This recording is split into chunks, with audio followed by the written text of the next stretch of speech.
Welcome back to Jack of All Games Tabletop. I'm Dave Wallace, and today with me is my beautiful wife, my playmate, my best friend, Alexis Wallace. Hi. And we're going to do something different today. We're going to talk Dungeons and Dragons today, but I thought it would be kind of cool to get a different perspective rather than just your typical nerdy guy talking about D&D, which has been happening for 50 years now. I thought maybe it might be kind of good to get some different perspective from a pretty lady and someone who's actually kind of new at it and somebody who is sleeping with the DM. So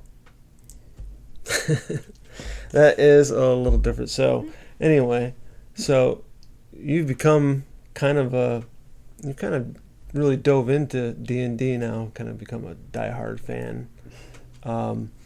Obviously, you're the one that's like, if anybody cancels, I'm going to kill them. So, I mean, you've really gotten into it.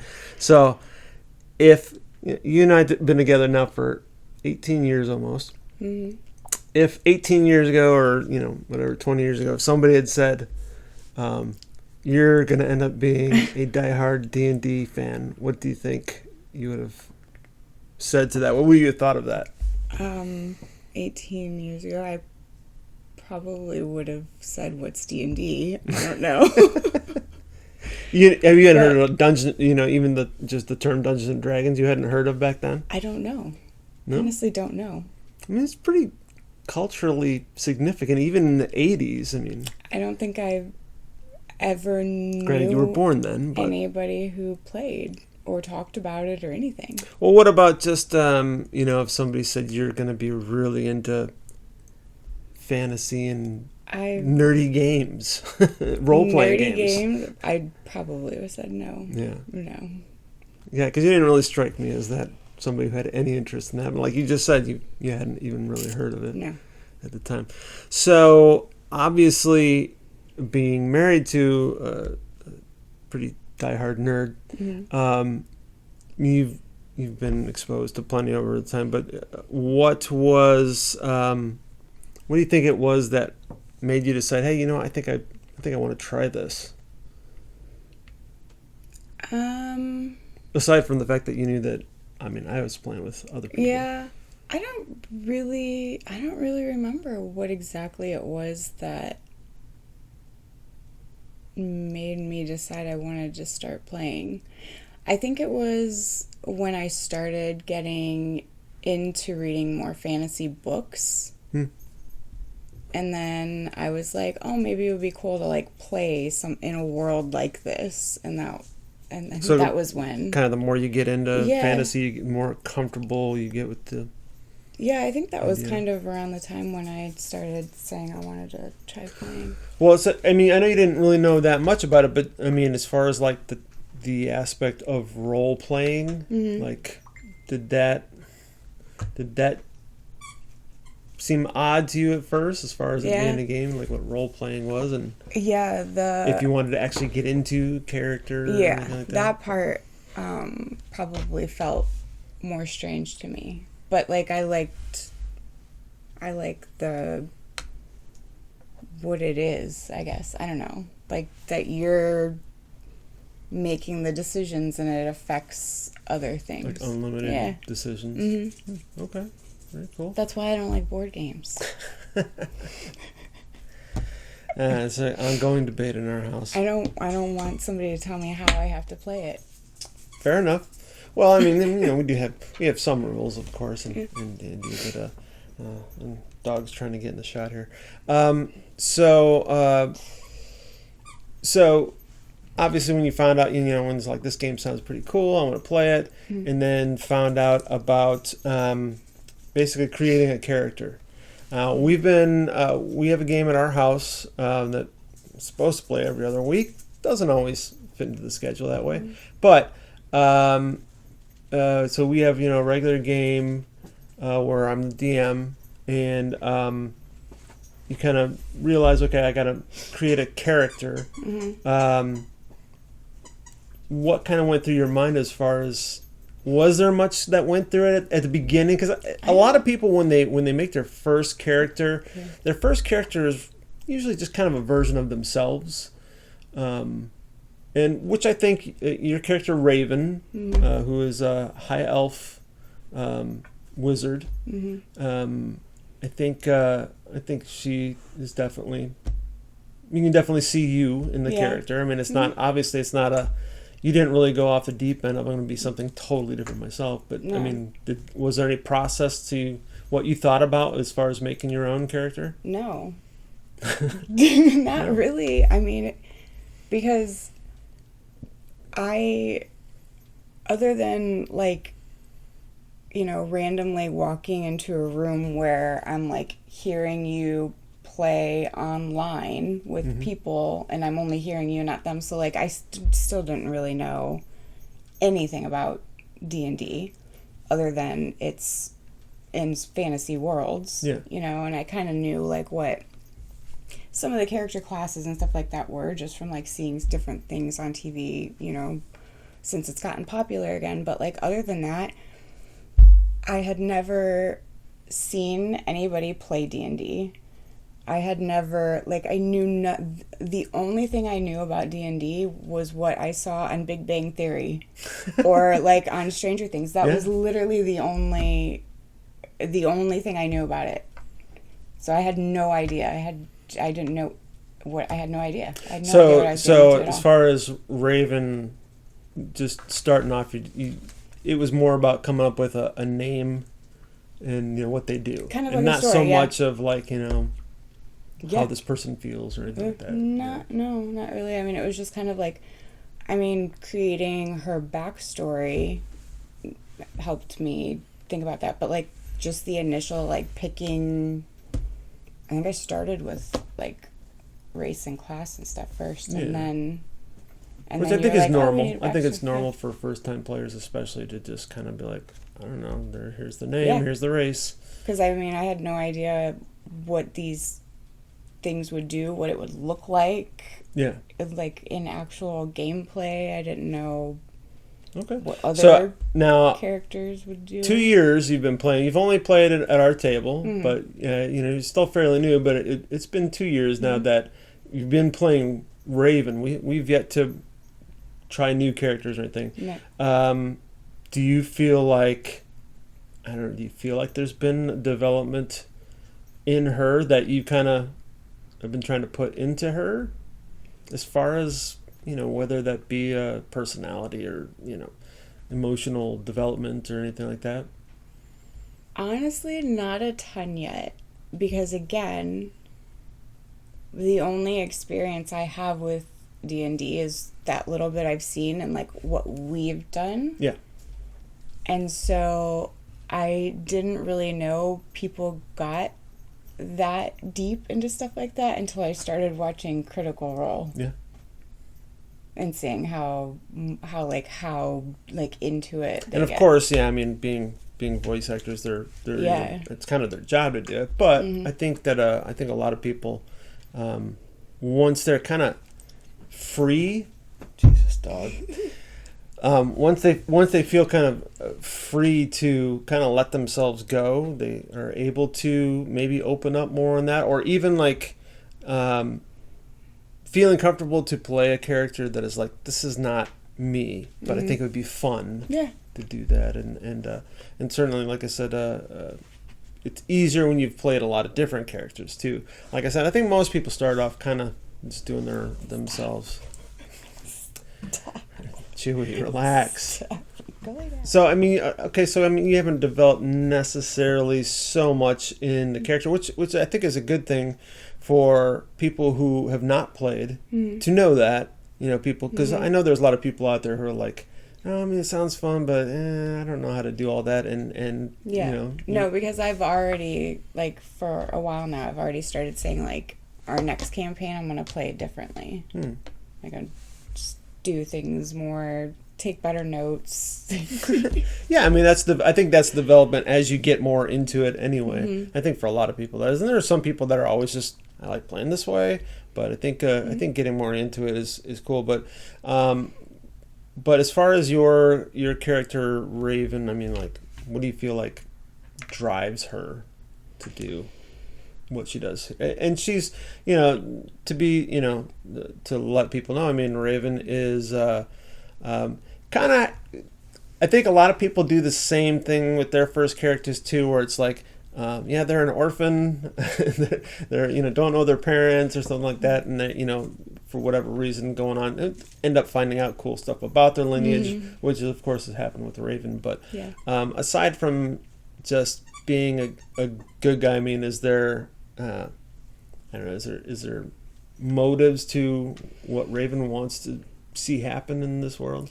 Yeah, well, I've always like had in my head that she like saw something or somebody knows something about her, but like there's like a secret that kind of forced her to like go out on her own of some sort. But like I think a big one for her is just like wanting to be like strong amongst a world where it's mostly men that are strong. Yeah.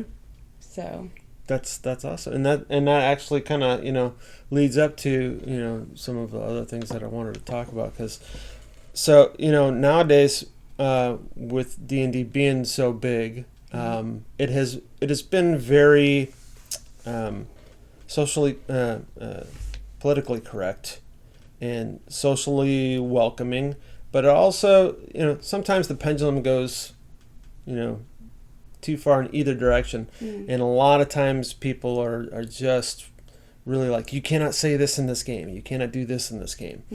And we obviously don't have prejudices here. Anybody's welcome at our table as long as you're cool. We don't really care about gender or sex, preference, color, whatever. But since we play in a homebrewed world in Valencia, and one thing I don't want in Valencia is for it to be a safe space, because it needs to be compelling and to feel something, not just feel like you're being good, but having a reason to do what you do. I mean, like. Yeah. If you had to face an actual Skeletor, you wouldn't feel that great about killing him because he's just got his dumb laugh. He's just evil for the sake of being evil. But if you had to kill Adolf Hitler, you might feel okay with that, So the story kind of, I feel like it needs to be compelling. Some of the things that I put into this world for you guys to play, like we have one of our players, Hector, who is Hispanic. Is playing a character, Cross, who is half orc. Just so happens that I created this world where there had been wars with orcs, and as a result, there's racism, there's slavery in parts of this country, and so seeing our Hispanic friend play the character who's facing racism regularly, and how he handles it is actually really beautiful. At the same time. Early on, when we had Raven and your crew had to fight a wizard named Gloven, who was basically taking women and children for sacrifice, women for breeding. So, I mean, essentially, we were dealing with some dark topics, and he even tried to get in your mind at some point. And so, how does that make it more... I don't know. I mean, because when it's a dark topic like relatable? that. Yeah. Sure. I mean, does it tougher to play, or does it? I mean, we understand, of course, that this is a fantasy world that we're right. But if there was no darkness in the fantasy world, then what are we doing there? We're just there for a party. Yeah. Well, but I mean, obviously, topics like that are. Anything that's going to be somewhat relatable to an experience you've had, or experiences, people, just experiences that, people have. I mean, that's going to probably make you handle things differently. I think it gives you an opportunity maybe to handle things in a way that you wish you could handle things that maybe you can't do in real life, or yeah, I mean there know. is a safety of knowing that, you know, this is a game, so it's all fake. like it's you know, make-believe. You're not actually if somebody gonna says die. something rude to you on the street, you can only do so much, but in the game, of course, you can do a lot more. You could slap them. Yeah, Just slap or 'em. whatever you got to do.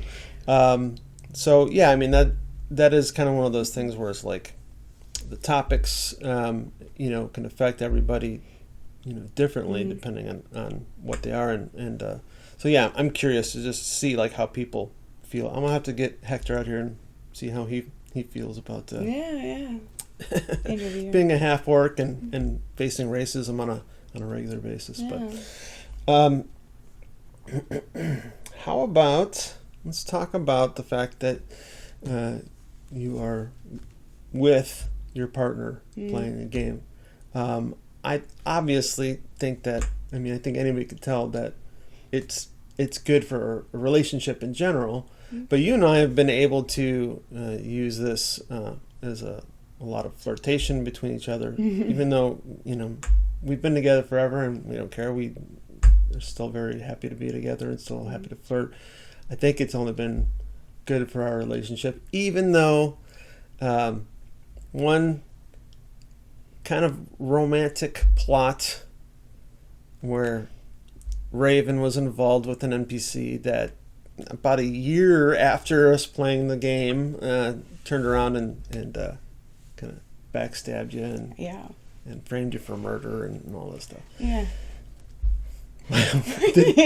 I've never really asked you like paralyzed in that me, moment like what you like. You asshole. Yeah. To the character, or to me. Yeah. Yeah. Okay. Gotcha. Fair enough. That's fair.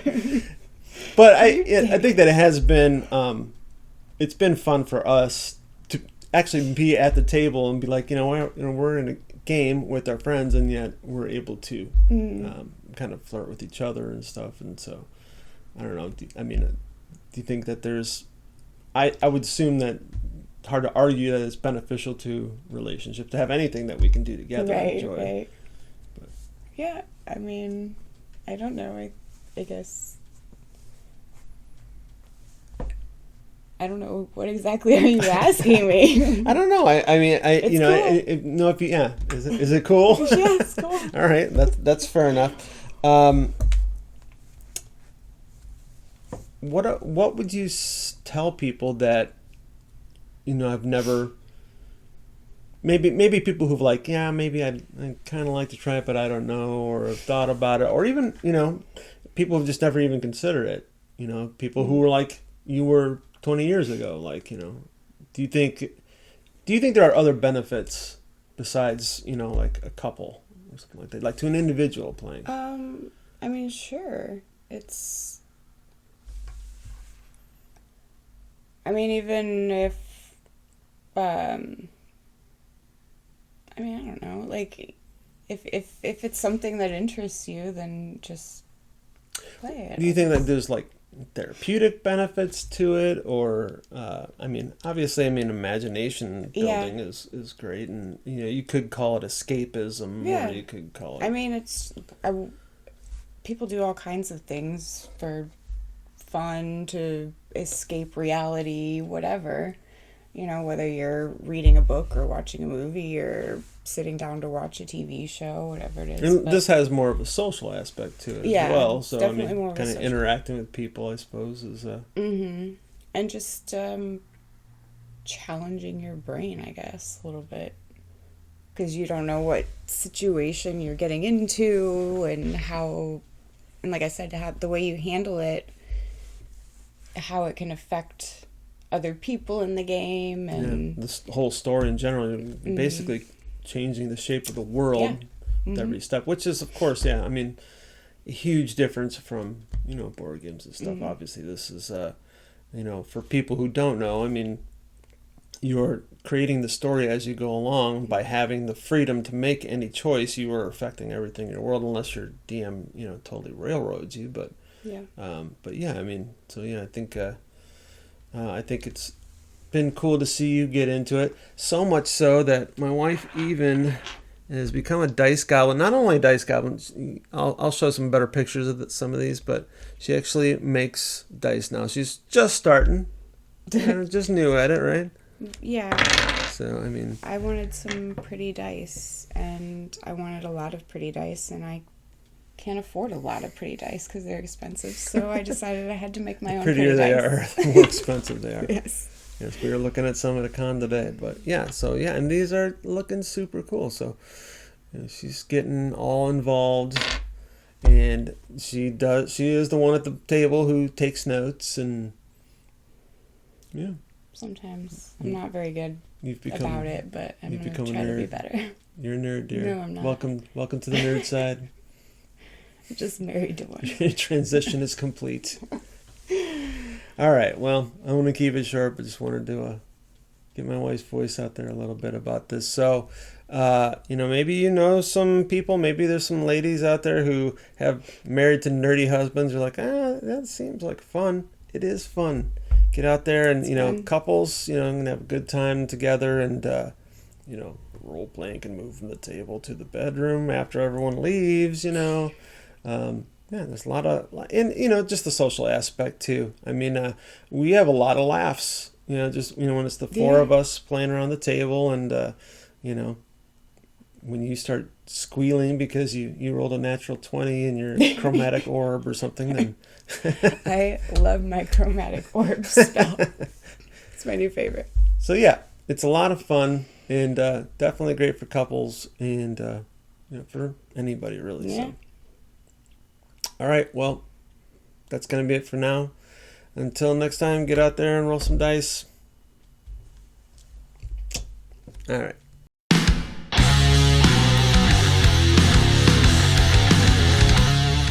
Hey gamers, thanks again for watching. I really do appreciate all the support. It's one of the things I know that I can count on with the gaming community at large. This is of course to the point where I gotta ask you to like it, hit that subscribe button, and maybe share this with a friend. If you are a game designer, or maybe starting your own gaming company, and you want to do a little bit of cross promotion, maybe you got a prototype that you want me to check out and talk about on the show, definitely let me know. And of course, for all questions, suggestions, and corrections, there's all kinds of ways to get a hold of me. Probably the easiest one is just comment below. You can also send me an email at jackofallgamestt@gmail.com. The T stands for tabletop. And if you'd like to take a look at my commissioned miniature paint jobs, or even some of the other stuff in my life like photography or tattooing, which is what I do for my day job, go check it out on Instagram at Art of Wallace.